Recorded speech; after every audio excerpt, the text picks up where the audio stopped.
Exemplos clássicos que você não pode errar na seleção natural do tipo direcional. Ele direciona, ele escolhe um grupo. Esse grupo vai sobreviver. Então, exemplos.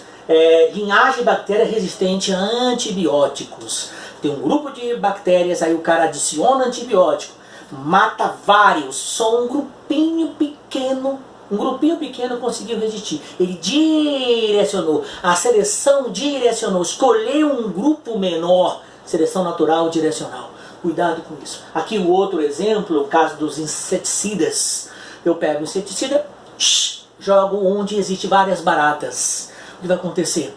Algumas baratas morrem. A maioria morre.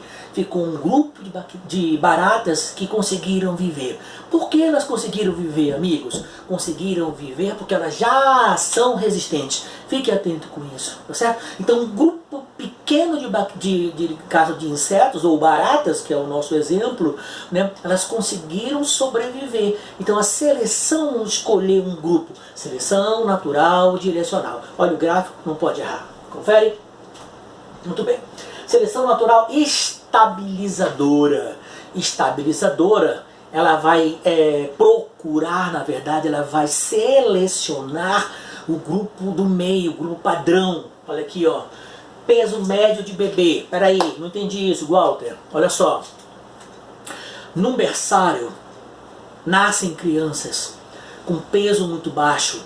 Eu vou de 800 gramas a 1 quilo, digamos. Só uma forma de gente discutir isso. E aí, nascem crianças com um peso médio de 2,5 kg a 3,5 kg, digamos. E um grupo de crianças com 5, 4,5, 5 quilos. Então você percebe que quem é que tem a maior chance de sobreviver? Não são os grupos extremos, não é o grupo de crianças com peso muito baixo, não é o grupo de crianças com peso muito alto, é o grupo de crianças que determina a média. Por isso que é estabilizadora, estabiliza, pega o centro, pega o meio. Esse é um exemplo clássico. Aí ele fala também, anemia falciforme em áreas endêmicas de malária. O indivíduo heterozigoto para a malária, ele é, na verdade, heterozigoto para anemia falciforme. Quem tem anemia falciforme em grau elevado vai morrer. O recessivo morre também, mas morre também por que ele vai morrer? Ele morre de anemia falciforme, né? O outro morre de malária, na verdade, né? E o que acontece? O indivíduo heterozigoto, quando ele vai ter malária, ele acaba sendo equilibrado. Então, existe um grupo verdadeiro, que é o grupo do meio. Esse grupo do meio vai sofrer seleção natural estabilizadora. Estabilizadora pega sempre o grupo do meio. Ok? Muito bem. E tamanho de asas de aves mortas. Isso foi uma pesquisa interessante. O vento, uma ventania muito forte, passou numa determinada cidade. E aí o que aconteceu? As aves morreram. Foram perceber que as aves com asas pequenas morreram. As aves com asas muito grandes morreram. Quem sobreviveu? As asas com tamanho médio. Olha, estabilizadora, ela estabiliza, ela pega a média. Tranquilo? Muito bem. Seleção natural disruptiva. Nesse caso aqui, ó, ele vai escolher os dois grupos, os grupos de extremos. Olha, a seleção natural, ela escolhe os grupos extremos. Olha, plantas que nascem em áreas contaminadas com zinco e chumbo não crescem em áreas contaminadas e vice-versa. Eu tenho um grupo de plantas que uma planta conseguiu viver em áreas contaminadas. Aí plantas que vivem em ambientes não contaminados, o que vai acontecer então? Né? Esse grupo médio não vive nenhum nem no outro. Então a natureza escolheu esses dois grupos, são os extremos. Né? Ambas sofrem desvantagem, ok? Vamos lá. Aí a gente entra agora numa questão interessante que é uma adaptação, beleza? Então, dá para perceber aqui que existe um réptil escondido na coloração da árvore? Muito bem, ele se escondeu porque a cor dele parece que no ambiente. O nome disso é camuflagem. Dá para perceber que existe uma coruja aqui no meio, escondida entre as galhos ou entre os troncos da árvore. Muito bem, ele conseguiu se esconder, ok? Então eu vou chamar isso de camuflagem. O soldado do exército, que aqui em selva, ele se camufla, porque ele se esconde no meio da área, do ambiente. Agora observa, olha, mais um exemplo, quase não dá para perceber, meus amigos, a presença do leopardo no chão da sua coloração. Quase não dá para perceber a borboleta no seu fundo parecido com a sua cor. O nome disso é camuflagem. Aí, mimetismo. Mimetismo significa imitar. Então eu tenho uma coral, e uma coral verdadeira e uma falsa coral. Sabe o que vai acontecer? Observe, isso é interessante. Mimetismo não é imitar, então eu posso dizer o seguinte, que essa daqui, por ser a coral verdadeira, ela tem veneno. Se ela tem veneno, é perigosa. Aí, essa coral falsa, o que vai acontecer? Ela não tem veneno. Então, se ela parece com a outra coral que tem veneno, ela tira ou não tira vantagem de ser parecida? Tira, porque quando o animal olhar a coral falsa, ele vai se assustar e não ataca. Então aquela ali eu não posso mexer. Eu não posso mexer com aquela, que ela é perigosa. Então ela acaba tendo vantagem, porque ela está imitando o outro indivíduo. Aqui também é outro exemplo, uma formiga que ela está imitando uma aranha. Então, no caso do mimetismo, você tem que pensar sempre na imitação. O indivíduo imita o outro. Na camuflagem não existe isso, ok? Vamos lá, olha aí. Mimetismo, ó, tá imitando. Mimetismo, olha os olhos, olha os olhos, olhos, olhos. Quem olha acha que é uma coruja, não vai atacar. Está imitando. Legal? Muito bem. Aposematismo também chamado de coloração de aviso. Essa história que eu havia comentado. Os animais aprendem com o passar do tempo, com suas experiências, que se você comer um animal desse, se aproximar de um animal desse, esse animal é extremamente venenoso. Se ele é extremamente venenoso, você é muito colorido, eu não quero você. Não quero. Então chama isso de coloração de aviso ou aposematismo. Tá bom? Isso é uma forma de adaptação também. Muito bem. Mais um exemplo, olha. Linda, né? Linda essa rã. Olha a outra rã. Animais muito coloridos, eles são perigosos. Ok? Muito bom. Norma de reação. Norma de reação é muito interessante. Porque tu lembras na genética que eu tenho um genótipo. O genótipo, ele expressa um fenótipo. Não é assim? Muito bem. O que pode acontecer aqui na norma de reação é que o ambiente ele vai influenciar a expressão do genótipo. Então, a gente consegue ver aqui plantas azuis, plantas cor-de-rosa. Vai depender da concentração ou da acidez ou basicidade do solo. Ok? Então a concentração do solo vai influenciar a manifestação do gene. O nome disso é norma de reação. Ok? O que mais? Olha aí. Fatores evolutivos e equilíbrio gênico. O que a gente deve entender sobre isso? Observe. A gente já entendeu que a mutação é o fator evolutivo mais importante. Então, mutação, seleção natural, migração. Será que a migração influencia nos fatores evolutivos, no equilíbrio genético de populações? Muito bem, bora pensar. Migração. Migração não é entrada e saída de indivíduos, não é? Imigrantes dos que entram e migrantes dos que saem. Bom, se o indivíduo ele entra, quando ele entra, ele traz genes. Se ele se reproduz com o povo daqui, ele vai pegar esse gene que ele trouxe e vai espalhar pela população. Ele pode alterar o equilíbrio gênico da população. Se ele sai, ele leva gene daqui Se ele leva gene daqui, ele diminui ou ele pode alterar a frequência gênica de população. Sabe o que significa? Que a migração ela é um dos fatores mais importantes para o equilíbrio gênico de populações. Deriva gênica, vamos já falar sobre isso com o exemplo, o desenho, a imagem é melhor. Princípio de fundador e o efeito gargalo. Preste atenção que a imagem diz com mais clareza. Aí tem uma mutação clássica, né, da hemácia, a hemácia em forma de foice, a hemácia normal. Basta uma alteração no tipo de aminoácido. Basta uma alteração. A estrutura do aminoácido ou o aminoácido é determinado pela síntese proteica do DNA, origem o RNA se liga ao ribossoma, lembra? Códon, anticódon. Então, quando ele altera a sequência do códon, ele vai alterar a sequência do anticódon. Quando ele altera a sequência do anticódon, ele traz um aminoácido diferente. Pode trazer o mesmo aminoácido? Pode. Mas pode trazer aminoácido diferente? Pode. Quando ele traz o aminoácido diferente, acontece isso. Nesse caso, a sequência, o GAG, trazia o glutamato. Como ele ocorreu uma mutação, trocou o A pelo G, ele não trouxe o glutamato, trouxe o aminoácido valina. Logo, ele alterou a conformação da hemácia, da hemoglobina. Beleza? Muito bem.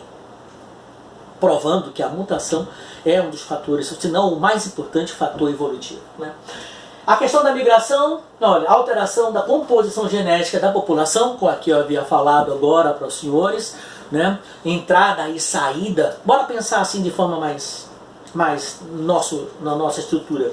Pense numa população em que não há indivíduos albinos. Digamos que na população entrem alguns indivíduos albinos. O albino não é o recessivo. Muito bem, quando traz o gene recessivo, e se esse albino reproduz, ele vai pegar, introduz o gene do albinismo, o alelo do albinismo verdadeiramente, né? Pode acontecer que as populações comecem a crescer e nascer indivíduos albinos. E esse gene albinismo ele é deletério, porque ele pode trazer indivíduos com problemas de pele. E problemas de pele são mais suscetíveis a câncer de pele. Você entendeu então como a migração pode fazer isso? Tá. Muito bem. A deriva gênica, aqui é bem clássico, observe. Eu tenho um ambiente, né? Um ambiente. Aí aumenta a desertificação. Quando a desertificação aumenta, desertificação é formação de deserto. Amigo, quando ocorre formação de deserto, a composição florística, estrutural do ambiente, ela vai sendo mudada. Confere? Porque é um deserto. Então, olha o que aconteceu. Apenas um grupo de indivíduos aqui, ó, apenas um grupo de indivíduos que não tinha capacidade antes de crescer, ele passou a crescer.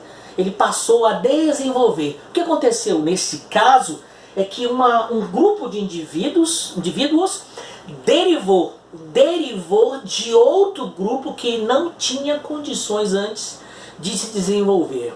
Então eu acabo desenvolvendo, acabo crescendo um grupo de indivíduos, né, derivados de uma população anterior. Eu chamo isso de deriva gênica. Fiquem atentos, tá bom? Eu vou ler para você. Desastre ecológico, como incêndios florestais e inundações, desmatamentos. Uma população pequena, população resistente, que não representa a população, passa a crescer. O nome disso é deriva gênica. Fique atento que isso cai em vestibular. Beleza? Princípio do fundador. Clássico. Basta pensar. Fundador. Aquele grupo que vai fundar um outro grupo, uma população. Então aqui, ó, eu tenho uma população, indivíduos azão, azinho, indivíduos azinho. Olha o que aconteceu? Migração. Mais uma vez volta a migração? Sim. Mais uma vez a migração. Olha, a migração. O indivíduo azinho migrou, e quando ele migrou, ele passou a reproduzir um grupo que já estava lá. Então ele cresceu uma população de indivíduos que antes não tinha condições. Aí ele cresceu e desenvolveu. Então eu posso dizer que o princípio do fundador, ele é um tipo de deriva gênica? Perfeito. Ele é um tipo de deriva gênica. Tá? Tranquilão? Muito bom. O que mais? Diversificação da vida. Aí a gente entra num processo espetacular da evolução. Observe.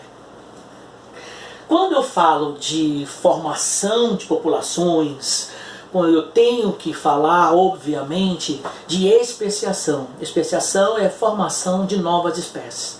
Então todo esse processo ele está unido, a gente precisa pensar nisso. O primeiro processo que a gente precisa entender, aqui ó, a anagênese, que é uma forma de gradualismo filético. Então eu posso perceber ó, que essa borboleta, com o passar do tempo, ela vai mudando lentamente, gradativamente. Esse processo eu chamo de anagênese. Tudo bem? Agora observe. E se eu pegar, por exemplo, este grupo, aqui ó, aqui essa borboleta, ela diversificou. Olha o que ela fez, olha. Ela diversificou. Quando diversifica, eu chamo isso de cladogênese. Presta atenção.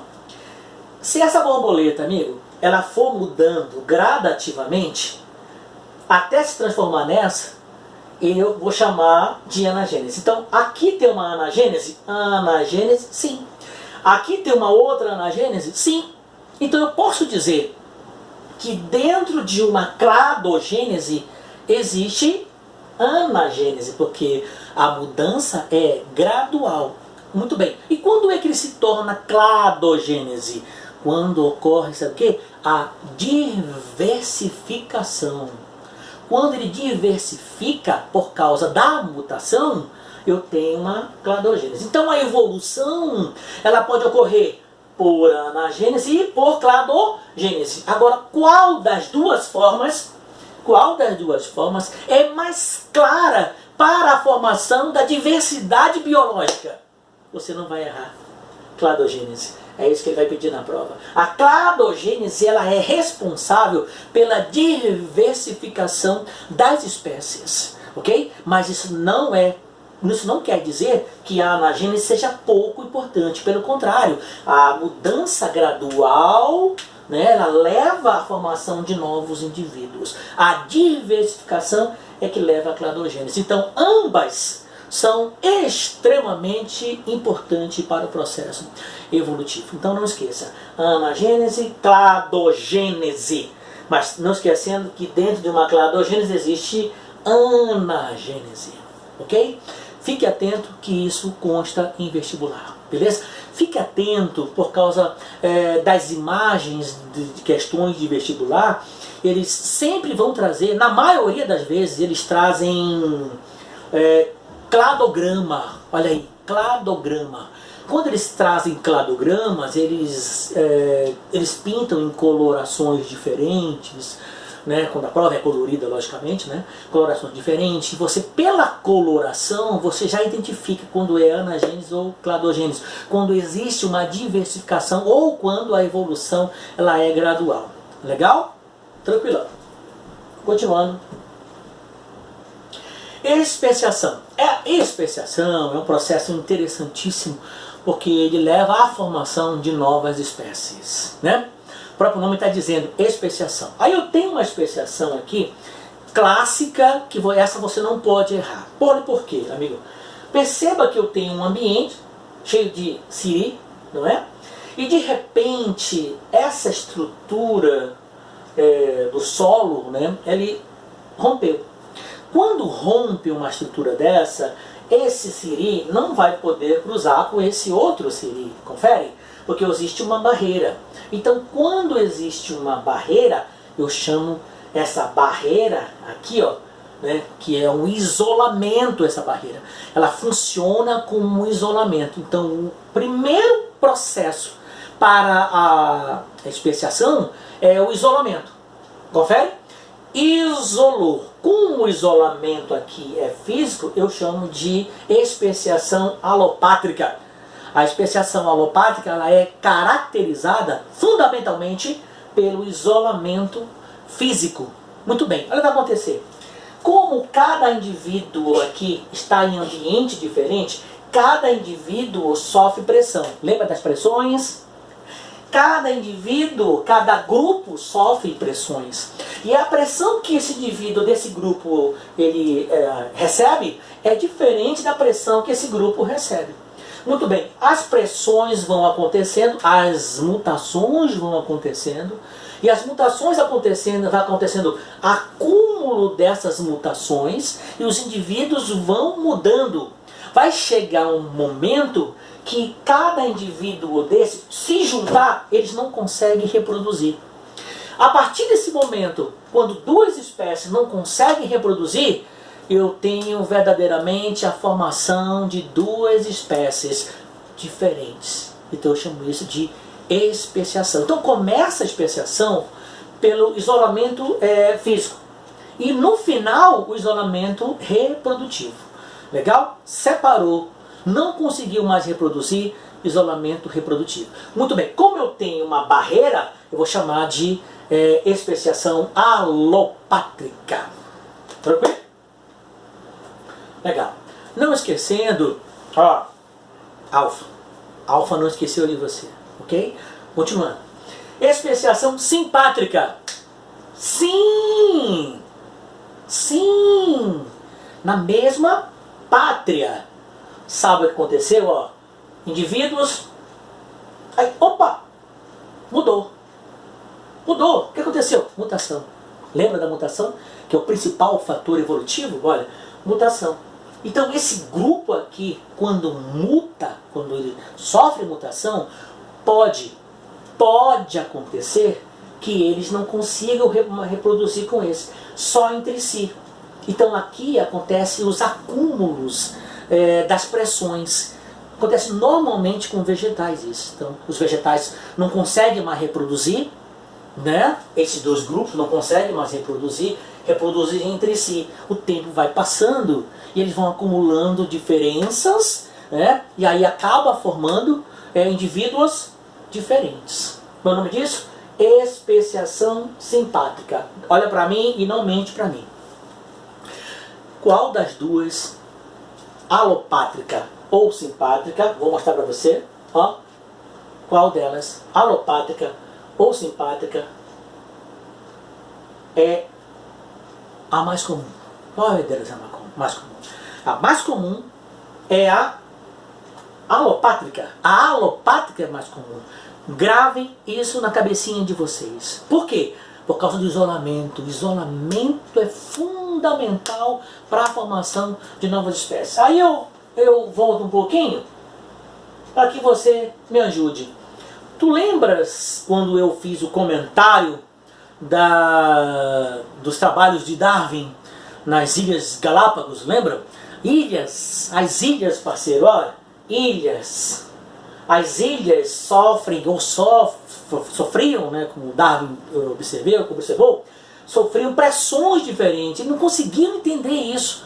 Cada ilha possuía pressão diferente. Cada ilha tinha animais com pressões diferentes. E ele percebeu que os animais de cada ilha eram diferentes. Legal? Então estava ali, ou existe ali, na verdade, em Galápagos, um grande processo de especiação. Um grande processo, a evolução está acontecendo na nossa cara ali, sabe? E ele conseguiu identificar. Então o mais comum tipo de especiação é verdadeiramente a especiação alopátrica. Então, tranquilão, continuando. E aí nós temos o isolamento reprodutivo. Espera aí. Isolamento reprodutivo, igual eu já entendi. Isolamento reprodutivo, os animais não se reproduzem, então não pode estar junto. Temos dois tipos, pré-zigóticos e pós-zigóticos. Amigão, pré, antes da formação do zigoto. Antes da formação do zigoto. Então significa que eles não reproduzem. Ok? Pós-zigótico, depois da formação do zigoto. Ou seja, eles já reproduziram. Vamos lá? Olha aí. Pré-zigóticos, isolamentos do hábitat. Amigão, poxa vida. Leão vive onde? Na África. O tigre vive onde? Na Ásia. Então eles só não reproduzem ou nunca reproduziram porque estão separados pelo ambiente, né? Então eles se transformaram em espécies diferentes. não é isso? Mas nós temos exemplos, você pode ver isso depois, que o leão e a tigresa quando cruzam formam um ligre, que ele é estéril, porque vai ao encontro do conceito de espécie. Lembra? Espécie, o conjunto de indivíduos mais ou menos semelhantes, capazes de intercruzar e gerar descendentes férteis. O que não ocorre quando esses dois cruzam. Forma o ligre, que é um animal estéril. 99% é estéril. Ok? Pré-zigótico, isolamento sazonal. Sabe o que significa? Que as plantas elas reproduzem em épocas diferentes, né? Épocas diferentes. Quando elas reproduzem em épocas diferentes, não há como acontecer o pólen cair no estigma e fecundar. Por quê? Porque quando uma estiver madura, a outra não. Uma estiver madura, a outra não. Quando a outra estiver madura, a outra não está. Então não existe a troca de pólen, logo não haverá fecundação. Ok? Então é um mecanismo pré-zigótico, antes da formação do zigoto. Olha aí, pré-zigótico, isolamento chamado etológico.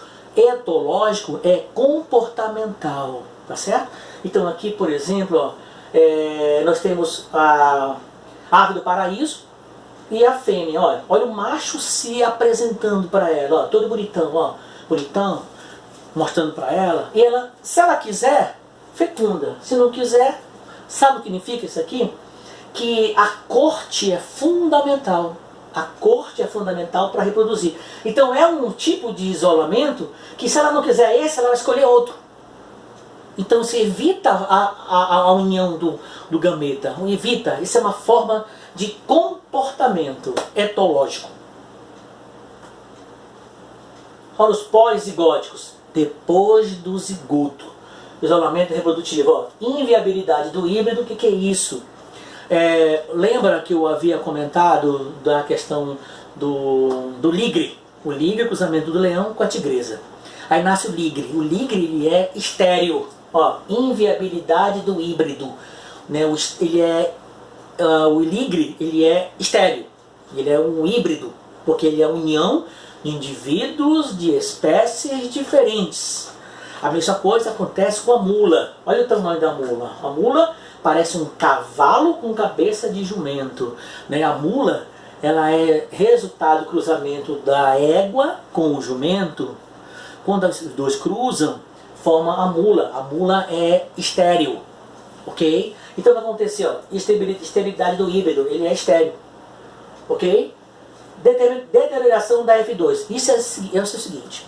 Digamos que eu lembro quando eu falei que apenas 90% dos animais, 99% são híbridos, pode aparecer um fértil.